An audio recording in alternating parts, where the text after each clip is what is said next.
to the motherfucking relay. We're covering today's top boxing news. Okay, we'll start with this. Fresh on the heels of her latest victory quote-unquote, over Gabriela Alaniz, Marlen Esparza on an Estrada rematch. I want her scrawny ass now. Until she says yes, don't tweet me. They're separated by promoters. And they're separated by weight, though there's no love lost between the two. I'm Esparza's first loss, and I'm going to be her last loss, too. Estrada emphatically stated after Esparza's decision win. The comment made its way to Esparza, who was unequivocal in her desire to avenge her lone career defeat. I want you to put out this statement and put it out there as many times as you need to, Esparza, told BoxingScene.com. I want her scrawny ass now. I want the fight with her. The more realistic next step for Esparza is likely a showdown versus IBF titleist Arely Musinho of Mexico to fully unify the flyweight division. BoxingScene.com has learned the fight could happen. Arely Musinho, an experienced fighter, experienced champion, more experienced than Marlen Esparza, does not pose the same challenge, does not pose the same threat to Marlen Esparza that Gabriela Alaniz did ahead of this past weekend's fight. Arely Musinho bears some similarities to Gabriela Alaniz. Gabriela and Arely are both pressure fighters and volume punchers, with the difference being that Arely seems to have lost a step, nicknamed the Machine Gun. She's a more seasoned fighter than Gabriela Alaniz, more seasoned than Marlen Esparza, and she seems to have lost a step over time. She could be on the back nine. Last in action a few months ago, opposite the ring, then unbeaten Argentinian IBF champion Leonela Paula Judica, who Senicia Estrada is going to be fighting in her next fight. Arely fought her last October. Questionable whether or not Arely Musinho won that fight legitimately earned that decision, but for better or worse, she got it, and she is on Marlen Esparza's radar for what would be the undisputed flyweight championship of the world. The bane of Marlen Esparza, a seasoned amateur and a decorated champion, is that what are supposed to be some of her biggest wins in the pro ranks, they do seem dubious. The Naoko Fujioka fight, the Abeth Zamora Silva fight, and the more recent Gabriela Alaniz fight, all unconvincing victories. Dubious decisions to where there's a legitimate argument that the other fighter, the other champion, deserved the decision the same, if not more, than Marlen Esparza. In any event, this has become her reputation. And I like her chances against Arely Musinho, mostly because Arely, like Gabriela Alaniz, she's a pressure fighter and she's a volume puncher, but she's got heavy feet and she's predictable. Moreover, Arely, unlike Gabriela, Arely does seem to be on the back nine. She does seem to be slowing down. What I saw in the Leonela Paula Judica fight, I picked her to win that fight. But can hardly be classified as an emphatic victory, not dissimilar from what we saw yesterday in Esparza versus Alaniz. It seems that Golden Boy Promotions... Arely and Marlen are both promoted by Golden Boy. There's a feeling that Marlen is not as popular as, say, Senicia Estrada. Maybe that's because when Senicia wins a fight, it's emphatic. You don't really have any doubts about it. Whereas with Marlen, what are supposed to be her biggest triumphs, her biggest victories, seem to be riddled with dubious decisions that could have gone either way, that she always gets the most consideration from the judges. Perhaps too much. If Arely Musinho is next for Marlen, I like Marlen's chances against Arely Musinho. I think she can win a decision against Arely, but not so much with Senicia Estrada. Senicia, who handed Marlen her lone defeat well over a year ago when they were both Golden Boy Promotions fighters. Here today, they're not just separated by promoters, Senicia being with Top Rank and Marlen being with Golden Boy, they are also separated by weight. Currently, Senicia Estrada campaigns 2 divisions south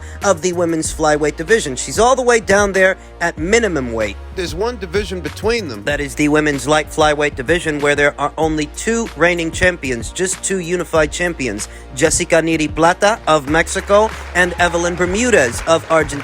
Evelyn, who's supposed to be fighting Kim Clavel soon. Talk about that in another video. The relevance of that is that while there's no love lost between Marlen Esparza and Senicia Estrada, and while Marlen still has a desire to run it back with Senicia and avenge her only career defeat, they're separated by weight, and Senicia has other options. So does Marlen. Marlen can fight Arely Musinho. For undisputed at flyweight, Senicia Estrada, she has the option of continuing to pursue Yokasta Valle at minimum weight or moving up. Moving up to light flyweight, maybe fighting Jessica Neri Plata after her next fight, or the winner of Clavel versus Bermudez. I.e., we're not on the eve of that fight. We're not on the eve of an Estrada versus Esparza rematch, in spite of the barbs traded. It's not like Sinisia's gonna cross the street for Marlen anyway. She's not going back to Golden Boy. She's doing just fine at Top Rank, and I don't think that Marlen... She's on the verge of fighting for Undisputed. An easy fight for Golden Boy Promotions to make. That's an in-house fight between two of their fighters. If Marlen Esparza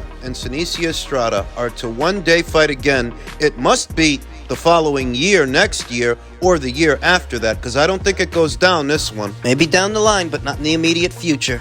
Men's junior middleweight news, some harsh words from Michael Zerafa to domestic rival Tszyu. Michael says Tszyu has the nerve to say Charlo is ducking. He's in his own little fucking bubble. I think Michael is projecting. I think he still feels disgraced for having walked away from what's supposed to be their fight well over a year ago. As much as Tszyu is in his little bubble and he thinks he's the man, he's only known in Australia, Zerafa told FoxSports.com AU. There's so many bigger people over there, Canelo Alvarez. Why would you not take that fight? It's the biggest fight for all the belts. It's never been done before. Two kings fighting each other for a massive payday. I knew it was always going to happen. They got t-shirts made up. Tszyu versus Charlo. It's time for people to start fucking realizing he's just spinning shit and everyone believes it. You don't even have a contracted fight and you're making Tszyu versus Charlo 2023 shirts. Like, mate, seriously. Well, that's what the plan was. I mean, Jermell Charlo was under orders to fight Tszyu, so naturally, Tim assumed that the fight would happen. Jermell Charlo standing in for his brother, at least per reports,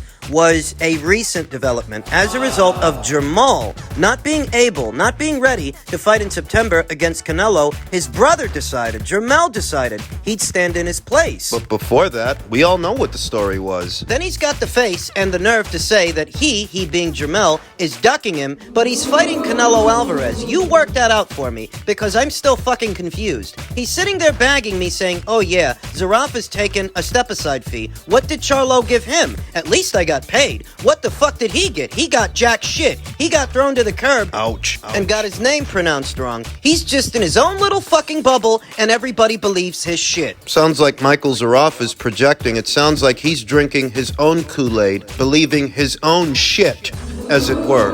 After Tszyu's last three showings, the win over Terrell Gausha and the knockout of Tony Harrison and Carlos Ocampo, Tszyu effectively established himself as a credible threat to Jermell Charlo. That was the feeling. Perhaps Michael Zerafa has been living under a rock all this time, but Tszyu's not just known in Australia, he's known in America now. He's not a household name here like he is in Australia, though all the same, he's made a splash. It's traveled to the States. Perhaps Michael Zerafa missed it. Michael, who said, I want a world-ranked opponent, not a bum like Tszyu beat in one round. Once again, he's being obtuse. Irrespective of what you think of Carlos Ocampo, all Carlos was intended to be was a tick-over fight, a keep-busy fight en route to the Charlo fight. That's all. Though him beating Carlos Ocampo the way that he did, in much better fashion than, say, Sebastian Fundora, who struggled with that same Carlos Ocampo. Michael's not going to give him his flowers. It's my time to win a world title, Zerafa told News Corp. Bear in mind, he literally stepped aside for what was supposed to be his world title fight. He continued,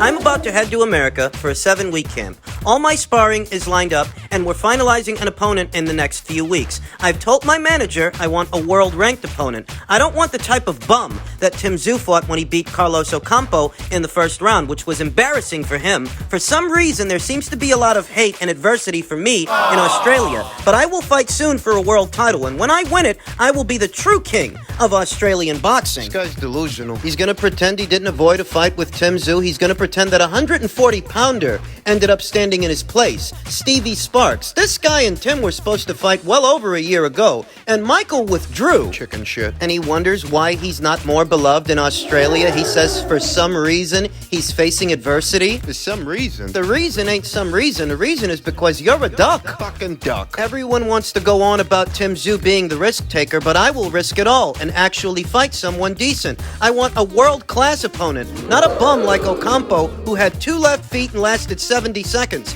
Interim champions mean nothing. You mean nothing. Michael Zerafa, who now campaigns as a middleweight, was in talks to face Brazil's own Esquiva Falcao for the newly vacated IBF title at middleweight. He moved on from that to a fight with Erislandy Lara for the WBA instead, just to take a step-aside deal so Danny would get the shot that was supposed to go to him. Danny Garcia. Michael Zerafa is a fucking weirdo. He's a fucking weirdo is what he is. He withdrew from the Falcao fight the same way he withdrew from the Tszyu fight. He withdrew from the Falcao fight to take the Lara fight that he ended up not taking. He's a fucking weirdo. Now he says that he's going to fight a world-ranked opponent, a world-class opponent. I'll tell you this much. If he does, he's going to fucking lose. He's shit. Dog shit. He continued, interim champions mean nothing. Technically, I can say I'm an interim world champion, but it's a lot of crap. It's a mock world title. Tszyu is walking around like he has conquered the world, but he's won nothing yet. Tszyu has a lot of people fooled, but he don't fool me. You don't fool us. You still withdrew from the fight with Tim. Nothing you've done in the subsequent weeks and months afterwards prove that you're a better fighter than Tim, and in truth, if you wanted to prove that you were a better fighter than Tim, and he's all smoke and mirrors, you would have fucking fought him. Coward. This could be a very big fight on Australian soil. This fight between Tszyu and Michael Zerafa, based on Michael Zerafa's comments and constant shit-talking. This could be a big fight. Now, Tim's already more or less a household name in Australia. I mean, he has a loyal following. He already has a very loyal following. A lot more loyal than anything Michael's ever seen in the sport of boxing. But a fight between Tim and Michael, it could be a big fight because the Australian boxing scene is a bit more insulated than the American one or the English one. Doesn't necessarily have to be a world title fight to draw a big crowd. We've seen that in the Australian boxing scene. Domestic fights and domestic rivalries can draw pretty well down there. I think Michael's embarrassed. I think Michael still feels ashamed that he withdrew from that Tszyu fight and didn't have a reasonable excuse to do so aside from a stone-cold duck. 'Cause that's what it was. Stone cold duck. But let him go fight a world-class fighter like he says he's going to fight a world-class fighter. He gets beat. Michael Zerafa ain't it. He never was. I wouldn't mind seeing Tim close this guy's mouth, but it's not like he's volunteering himself to fight with Tim. For all his candor and all his barbs, it's not like he's volunteering to take Tim on in the fall. He's a coward. He's just mad that the whole Australian continent knows he ducked Tszyu.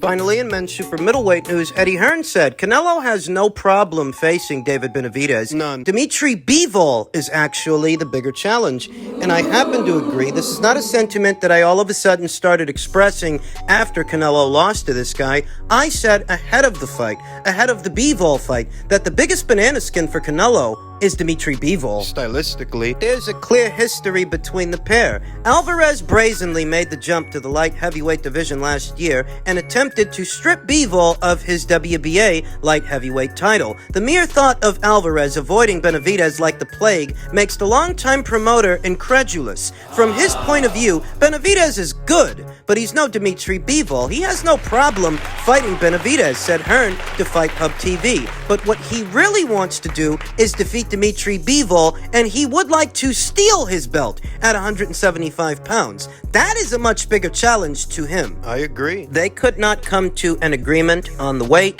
Canelo wanted the second fight to take place at the same weight as the first, whereas Dimitri, he wanted to move down, take on Canelo for his undisputed crown. Their rematch fell apart. Makes no sense, really, to accuse Canelo Alvarez, given the body of work that he already has, having made two separate trips to the men's light heavyweight division for two separate champions. He's gonna be shaking in his boots over a guy who couldn't knock out Caleb Plant? Give me a break. Some are suggesting that David Benavidez will not be a part of Canelo's three-fight engagement at the PBC, pointing to Showtime's Stefan Espinoza, who said it's very possible that Canelo Alvarez could still fight Jermall Charlo in the future after his bout with Jermell. But with Jermall would be the second fight of Canelo Alvarez's deal, if that rings true. But even with that, that doesn't rule out a David Benavidez fight afterwards. We know that Canelo's got a thing. He's got a thing for beating up on brothers. He beat Ricky Hatton's brother, Matthew Hatton, many, many years ago. He beat both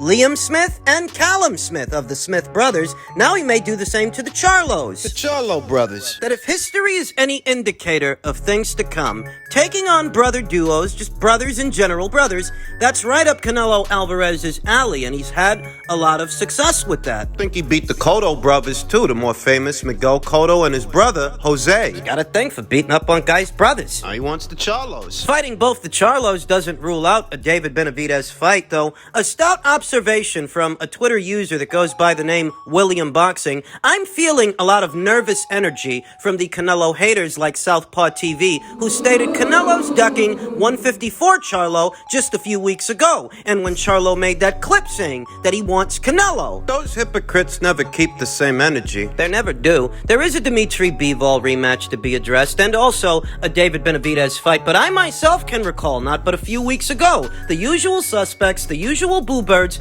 accusing Canelo Alvarez of ducking both the Charlo brothers, in spite of Canelo's team having offered Jermall the fight years ago in 2019, but his critics, they act like that never happened. Yeah. They said that he was avoiding these guys. So that when he goes over to the PBC to fight them, they can start moaning about how he's not fighting David and he's not fighting Dimitri. They're upset that he's fighting the fighters they said he's avoiding. And you know why. It's because if he does, they don't have those narratives to propagate against him. In truth, the reason they're moaning is because they never actually liked either of the Charlo brothers' chances against Canelo. It was just lazy commentary, a lazy criticism. Pretending he's afraid of those guys just so that when he goes to fight them, you can get upset about it. Some content creators, they propagated those narratives too. They're not in the business of boxing or the business of boxing talk. They're in the business of monetizing hate. Monetizing hot takes and narratives. I mean, that's what these guys are essentially doing, so that when Canelo finally goes to fight these fighters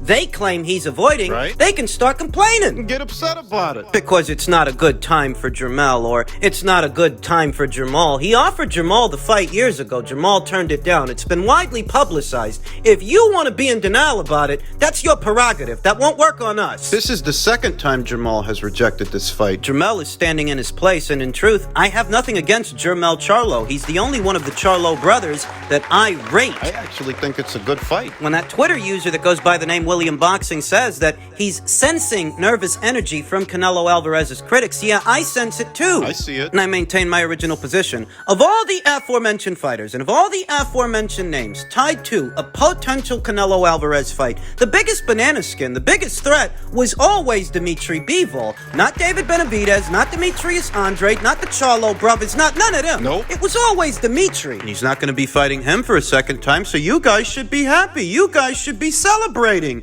that he's fighting these fighters instead of that fighter. What are you complaining about? I know why you're complaining. Because the whole time you've been bumping your gums, you never thought any of these fights would happen, and you never actually liked the Charlo brothers' chances against Canelo. That's why you're upset.